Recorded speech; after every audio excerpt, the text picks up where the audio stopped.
विश्व 24 न्यूज हर पल आपके साथ। करता म्हणून भिडे आणि मिलिंद एकबोटे यांच्या विरोधातली एफआयआर करता म्हणून प्रतिबंधात्मक कारवाई माझ्यावर दरवर्षी केली जात होती आणि दरवर्षी मला भीमा कोरेगावला येण्यापासून मज्जाव केला गेला। मी कायद्याचं पालन करणाऱ्यांपैकी आहे, त्यामुळे कायद्याने जर माझ्यावर प्रतिबंधात्मक कारवाई केली असेल तर मी येऊ नये या मताची मी। परंतु यावर्षी माझी कुठलीही प्रतिबंधात्मक कारवाई माझ्यावर नाहीये, त्यामुळे आज मला कायद्याने इथे परवानगी आहे आणि म्हणून आज मी अभिवादन करायला आली आहे आणि आनंद आहे की एवढ्या मोठ्या प्रमाणात जनजागृती होते आणि लोक इथे येत आहेत। आजचा दिवस हा ऊर्जादायी दिवस आहे।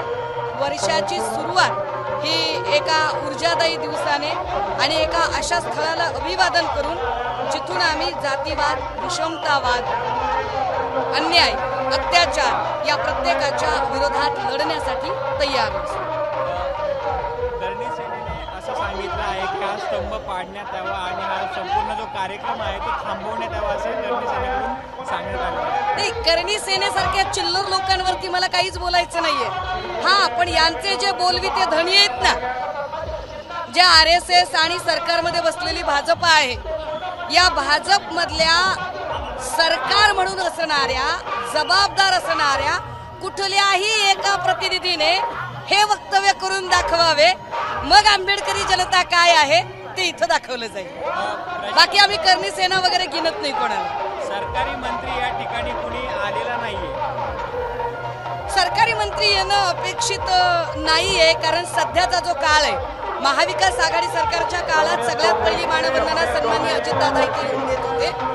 परंतु आता जर सरकारच पेशवाईचं असेल तर पेशवाईकडून कशी अपेक्षा आम्ही करावी की ज्या पेशवाईचा पाडाव म्हणून हा विजयस्तंभ उभारला गेला, त्याच पेशवाईचा वसा आणि वारसा चालवणारे लोक ज्या सरकारमध्ये बसलेले आहेत ते इथे अभिवादन करायला येतील ही अपेक्षाच खोल असेल आमची। शासनाच्या वतीने ज्या सुविधा इथं निर्माण केल्या त्याबद्दल काय सांगाल? नाही, तरी दरवर्षीच्या तुलनेत या वेळेला बऱ्यापैकी सुविधा आहेत, पण एक गोष्ट मात्र मला अत्यंत नम्रपणे आणि गांभीर्याने आणि प्रातिनिधिक स्वरूपात नोंदवावी लागेल की मगाशी मी येताना बघितलं की साधारणतः 5 किलोमीटरपासून लोक चालत आहेत, गाड्या तिकडेच थांबवल्या जात आहेत। ज्या बसेस या लोकांच्यासाठी सोडलेल्या आहेत त्या सुद्धा त्या बसेसमध्ये लोक बसत नाहीयेत म्हणजे 4-5 बसेस आहेत आणि लोक हजारोंच्या जथ्याने आहेत, त्यामुळे त्या बसेस अपुऱ्या पडतात म्हणजे सुरक्षेच्या नावाखाली इतकी लोकांची ती गैरसोय होते की कदाचित ती गैरसोय बघून पुढच्या वर्षी लोकांनी येऊच नये असा एखादा डाव आहे का?